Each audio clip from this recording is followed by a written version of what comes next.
সেই দিন ছিল তরুণদার বার্থডে আর সবাই মিলে রেডি হয়ে বেরিয়েও পড়েছিলাম। রিসেন্টলি আমাদের এক জায়গায় যাওয়ার কথা আছে, তাই তিনজন মিলে বসে পড়ে ট্রেনের টিকিট চেক করতে। আর হ্যাঁ, আমরা কোথায় যাচ্ছি সেটা কিন্তু খুব তাড়াতাড়ি তোমাদের সাথে আমি শেয়ার করব। তরুণদার বার্থডের জন্য তাড়াতাড়ি বেড়ালেও আমরা কিন্তু সেই গেছিলাম রাত 10টায়, কারণ আমাদের গ্রুপের প্রায় সবাই কাজে ছিল।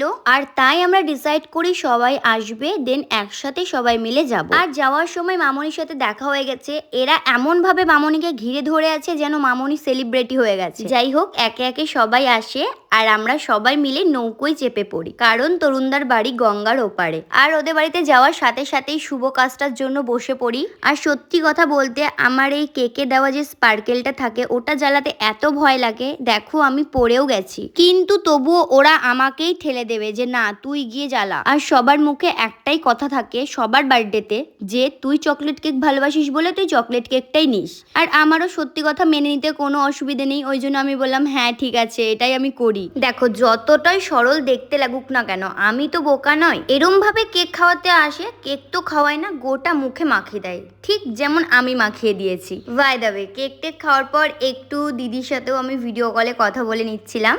আর এইসব করতে করতেই প্রায় অনেকটা রাত হয়ে গেছিল, তো আমরা সবাই মিলে বসে পড়েছিলাম খেতে।